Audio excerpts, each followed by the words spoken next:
Hello दोस्तों, इस class में हम लोग स्टार्ट करेंगे चरक सिद्धि स्थान। तो चलिए स्टार्ट करते हैं चरक सिद्धि स्थान का चैप्टर नंबर 1 कल्पना सिद्धि अध्याय। इसमें सबसे पहला पॉइंट ये है कि जो तंत्र करता है और शिष्य भी हैं अग्निवेश, उन्होंने भगवान पुनर्वसु से कितने सारे क्वेश्चंस पूछे थे। तो इसका आंसर है कि अग्निवेश जी ने पुनर्वसु जी से 12 क्वेश्चंस यानी कि 12 प्रश्न किए थे, जिसमें सबसे पहला प्रश्न ये था कि पंचकर्मा की सीक्वेंस क्या है। तो पंचकर्मा की सीक्वेंस में जवाब देते हुए पुनर्वसु जी ने कहा था कि पहले 3 से 7 दिन तक हमने स्नेहन करवाना है, उसके बाद फिर स्वेदन करवाना है। स्नेहन जो है मैक्सिमम 7 दिन तक करना चाहिए, क्योंकि उसके बाद स्नेहन नहीं करना चाहिए। 7 दिन बाद स्नेहन प्रकृति के साथ में हो जाता है, ठीक है। तो 3 to 7 डेज़ हमने स्नेहन करवाना है, मैक्सिमम 7 डेज़ तक, फिर उसके बाद स्वेदन कराना है, ठीक है। और स्नेहन के बारे में उन्होंने और भी बताया है कि स्नेहो अनिलम हंति मृदु करोति देहम मलानाम विनि हंति संगम। कहने का मतलब कि स्नेह जो है अनिलम हंति वायु का शमन करती है, मृदु करोति देहम देह में मृदुता लाती है, मलानाम विनि हंति संगम मल का मूत्र का जो है वहन करती है, स्वेदन मार्दव करणाम श्रेष्ठम। ये जो लाइन है ये चरक सूत्र 25 में से ली गई है कि वैसे तो स्नेहन का मैंने आपको बताया कि मृदु करोति देह मृदुता लाती है, लेकिन मृदुता लाने में शरीर में स्वेदन जो है वो श्रेष्ठ माना गया है एज पर आचार्य चरक इन सूत्र 25, जहाँ पे उन्होंने अग्रय 152 अग्रय का वर्णन किया है। तो स्वेदन मार्दव करणाम श्रेष्ठम चरक सूत्र 25 का ये श्लोक है। और यदि हम स्नेहन के बाद स्वेदन कराते हैं तो उससे क्या होता है कि जो सूक्ष्म मार्ग है उसमें जो लीन दोष होते हैं वो द्रव हो जाते हैं, यानी कि पिघल जाते हैं। पहले तो हमने स्नेहन करवाना है, उसके बाद फिर स्वेदन कराना है, ताकि जो दोष जमे हुए हैं स्रोतों में वो पिघलकर कोष्ठ में आ जाते हैं। फिर उसके बाद हम ये उत्क्लेशित जो दोष होते हैं इनको वमन विरेचन के द्वारा शरीर से बाहर निकालते हैं। इसीलिए नेक्स्ट पॉइंट आता है कि वमन विरेचन के पूर्व उत्क्लेश आवश्यक है, ठीक है। वमन विरेचन कोष्ठ आश्रित दोषों को निकालते हैं, तो दोषों को उत्क्लेशित करके कोष्ठ में लाना आवश्यक है, जो कि स्नेहन और स्वेदन के द्वारा लाया जाता है। आई होप आपको समझ आ रहा होगा। नहीं समझ आ रहा होगा तो प्लीज़ कमेंट बॉक्स में कमेंट करिए। वमन के पूर्व कफ को उत्क्लेशित करना चाहिए, ठीक है। कफ को उत्क्लेशित करने के लिए हम लोग ग्राम्य अनूप मांस का सेवन करते हैं। विरेचन से पहले कफ को कम करने वाला आहार सेवन करना चाहिए, जिससे मल उत्क्लेशित होगा, ठीक है। तो सिंपल सी बात है कि वमन विरेचन से पहले हमने दोषों को उत्क्लेशित करके पिघाल के हमने कोष्ठ में लेकर आना है, ताकि उनको ईजिली बाहर निकाला जा सके। तो वमन से पहले हमने कफ को उत्क्लेशित करना है और विरेचन से पहले हमने ऐसा आहार लेना है जिससे कफ को हम कम कर सकें और मल को उत्क्लेशित कर सकें। और कफ यदि अल्प होगा तो सुखपूर्वक विरेचन हो सकता है, और पित्त की यदि वृद्धि होगी तो भी विरेचन सुखपूर्वक होगा, ऐसा आचार्य चरक कहते हैं। कफ की वृद्धि अगर ज़्यादा होगी और हम जो है पेशेंट को विरेचन करवाने लगे हैं, ठीक है, तो कफ की वृद्धि में विरेचन यदि करवाएंगे तो विरेचन द्रव्य ऊर्ध्व मार्ग से निकल जाता है, और उसी तरह से कफ की अल्पता में वमन करवाएंगे तो वमन द्रव्य जो है अधो मार्ग से निकल जाता है, ठीक है। तो सुखपूर्वक वमन के लिए कफ की वृद्धि और सुखपूर्वक विरेचन के लिए कफ को कम करना होता है, ठीक है। नहीं तो विरेचन में कफ की वृद्धि होगी तो विरेचन द्रव्य ऊर्ध्व मार्ग से निकलेगा, और वमन में कफ अल्प होगा तो वमन द्रव्य अधो मार्ग से निकलेगा, ठीक है। और फिर वमन विरेचन जब हम सही तरीके से करवाते हैं पेशेंट को, तो इस दौरान पेशेंट की अग्नि जो है मंद हो जाती है। तो अग्नि संदुक्षण के लिए हम उसको संसर्जन क्रम करवाते हैं, मतलब बिल्कुल लाइट डाइट से स्टार्ट करते हुए धीरे धीरे उसकी डाइट बढ़ाते हैं, नॉर्मल डाइट की तरफ लेकर जाते हैं। एक ही दिन में आफ्टर वमन विरेचन नेक्स्ट डे ही हम अगर उसको हैवी डाइट में या नॉर्मल डाइट में लेकर आ जाएंगे तो उसकी अग्नि और बिगड़ जाएगी, ठीक है। और नेक्स्ट इसकी जो वमन की शुद्धि होती है वो 3 प्रकार की होती है। हीन शुद्धि, मध्यम शुद्धि, उत्तम शुद्धि। हीन शुद्धि में 4 वेग आते हैं, मध्यम में 6 वेग एंड उत्तम शुद्धि में 8 वेग। ऐसे ही विरेचन की भी हीन शुद्धि में 10 वेग, देन मध्यम में 20 एंड उत्तम में 30 वेग आते हैं। विरेचन जो है इसका मान क्या होता है? हीन शुद्धि में 2 प्रस्थ एंड मध्यम शुद्धि में 3 प्रस्थ, उत्तम शुद्धि में 4 प्रस्थ होता है। विरेचन में जब पित्त जो है निकल जाता है अंत में, तो इसका मतलब है कि वमन में यदि पित्त अंत में निकल जाता है तो इसका मतलब है कि जो वमन है वो सम्यक हो गया है। और विरेचन सम्यक कब माना जाता है? कफ अंत में जब निकलता है। ठीक है, तो वमन में पित्त अंत में निकलता है और विरेचन में कफ अंत में निकलता है। ये याद रखिए क्योंकि इसमें क्वेश्चन आया हुआ है। वैसे तो एक प्रस्थ जो है वो 64 यानी कि 64 तोला होता है, बट इन केस ऑफ वमन एंड विरेचन एंड रक्त मोक्षण आचार्य शारंदर कहते हैं कि एक प्रस्थ उन्होंने 13.5 तोला माना है। ठीक है, और वमन के सम्यक योग में क्या होता है? जो कफ है वो निकलता है, फिर पित्त निकल जाती है, फिर वायु का अनुलोमन होता है। ठीक है, और इंद्रियों की शुद्धि हो जाती है, शरीर में लघुता आती है, हृदय, पार्श्व, मस्तक इन सब की शुद्धि हो जाती है और लघुता आती है। वमन का हीन योग में क्या होता है? इसकी स्किन प्रॉब्लम्स हो जाती हैं, जैसे कि स्फोट, कंडू और खुजली वगैरह, हृदय अशुद्धि, स्त्रोतों की अशुद्धि, शरीर में भारीपन। और अति योग में तृष्णा, मोह, मूर्छा, अनिल कोप मतलब वायु का कोप हो जाता है, निद्रा बल की हानि हो जाती है। विरेचन के अयोग में क्या होता है कि त्रिदोष प्रकोपित हो जाते हैं। और विरेचन के अति योग में क्या होता है कि तमय प्रवेश होता है, उन्माद भी हो जाता है विरेचन के अति योग में, याद रखिए।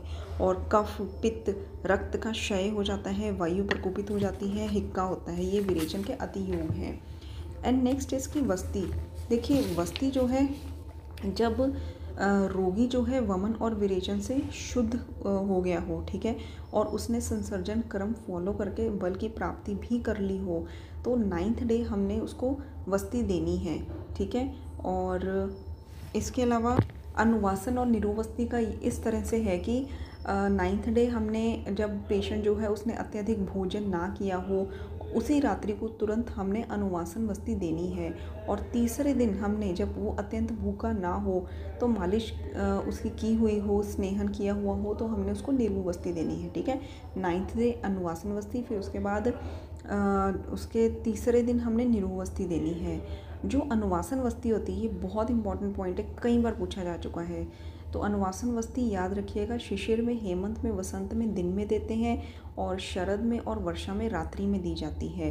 ठीक है, और अनुवासन वस्ती में जो हम स्नेह का यूज़ करते हैं, तो प्रयुक्त स्नेह गुदा से यदि निकल जाए, ठीक है, तो रात भर पेशेंट को रखकर फिर नेक्स्ट डे दिन में हमने और सायकाल में भोजन देकर अनुवासन वस्ती देनी है।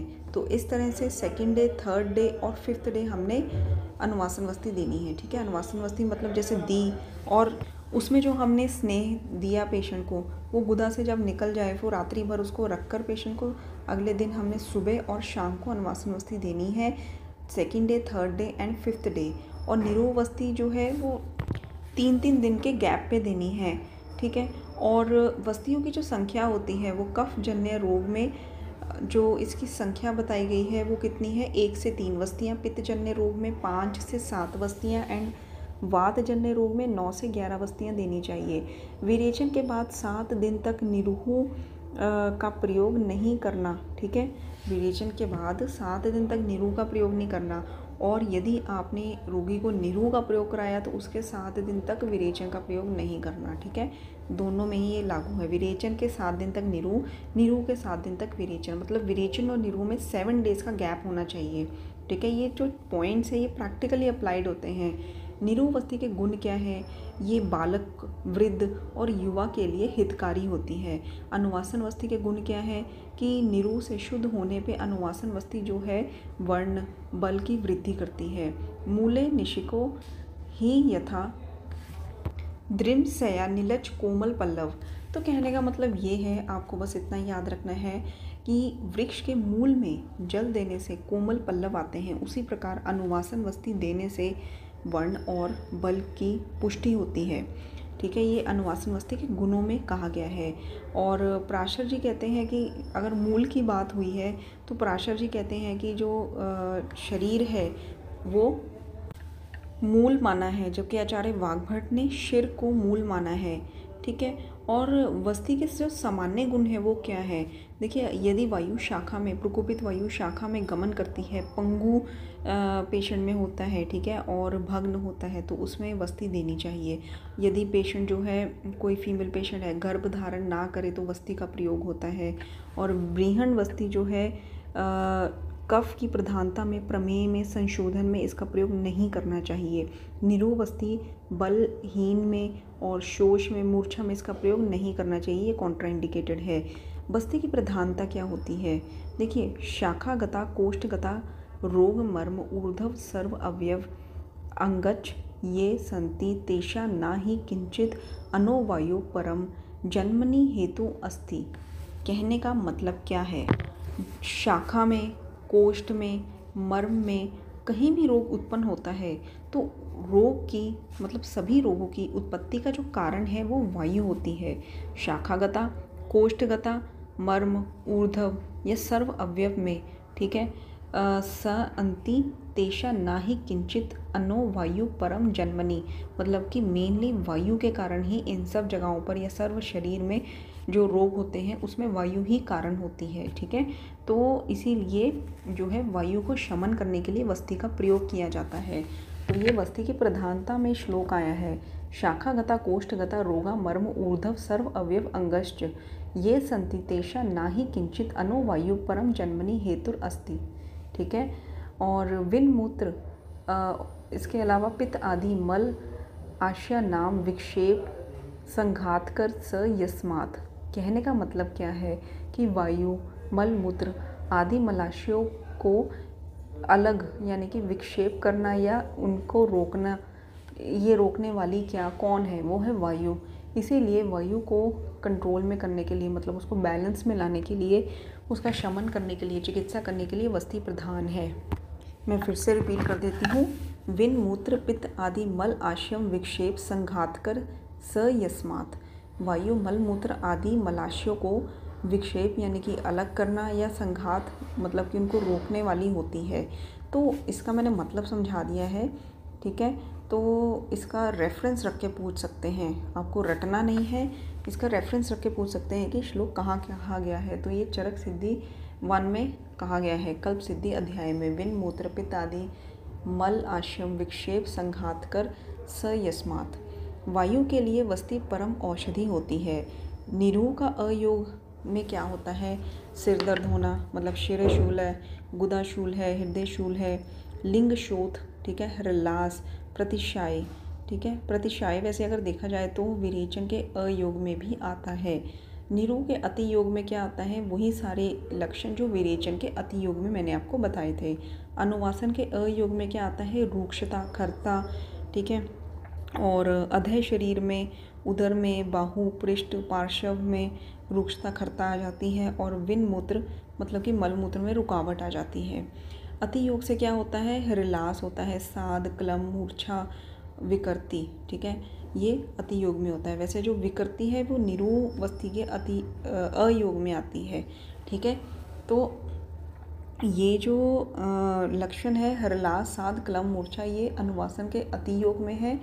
और ये लास्ट में जो विकृति बताई है ये निरूह के अयोग में है।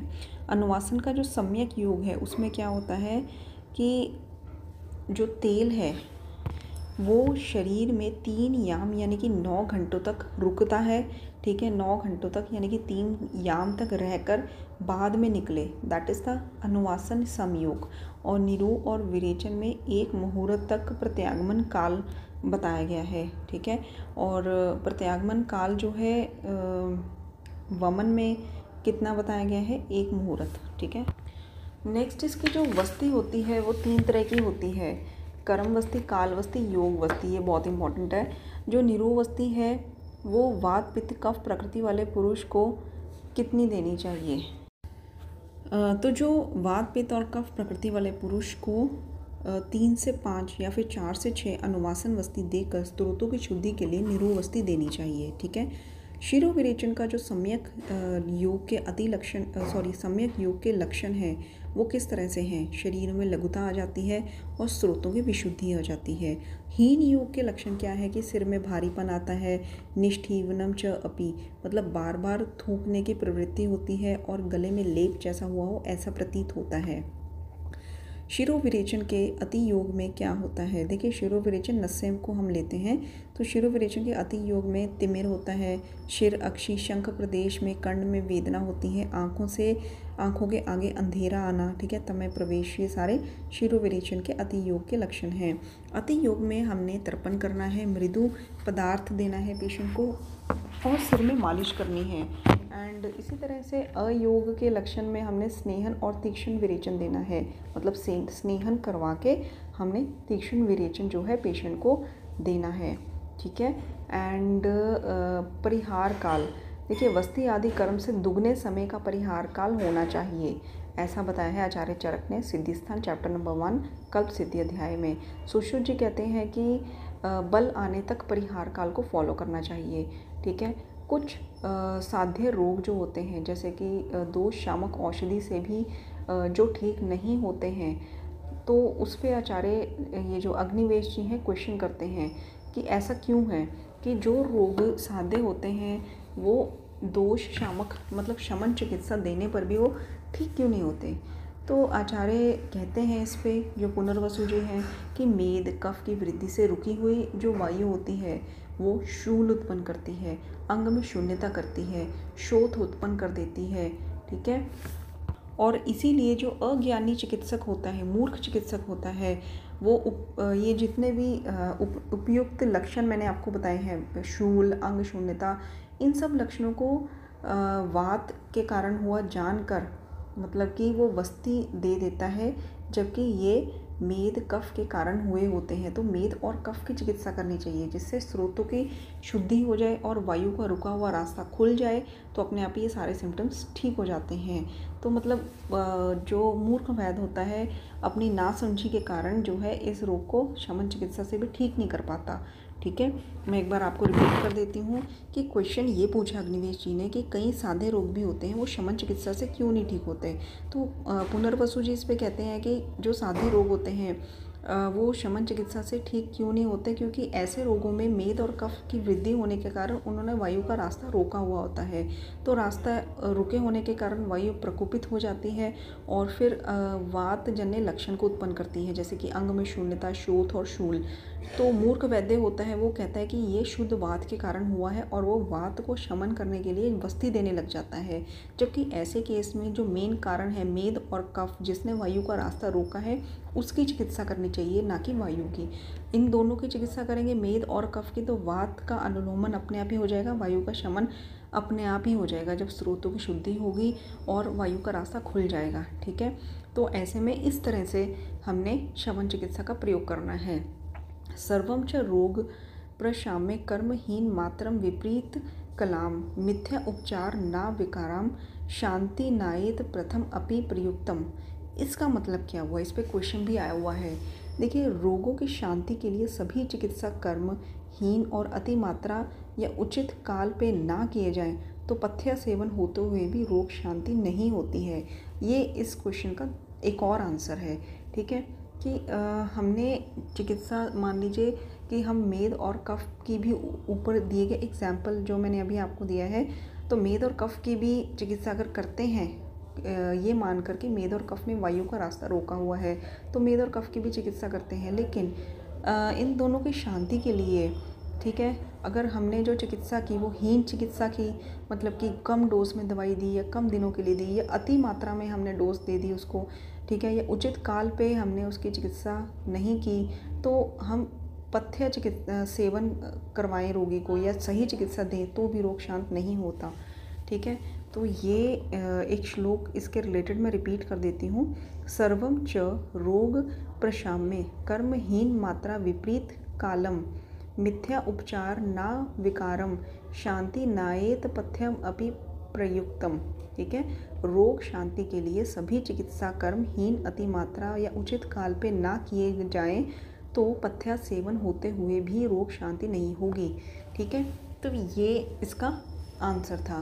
एंड आई होप आपको समझ आ गया हो। एंड इसके बाद हम मूव ऑन करेंगे नेक्स्ट चैप्टर पंचकर्मीय सिद्धि में। धन्यवाद।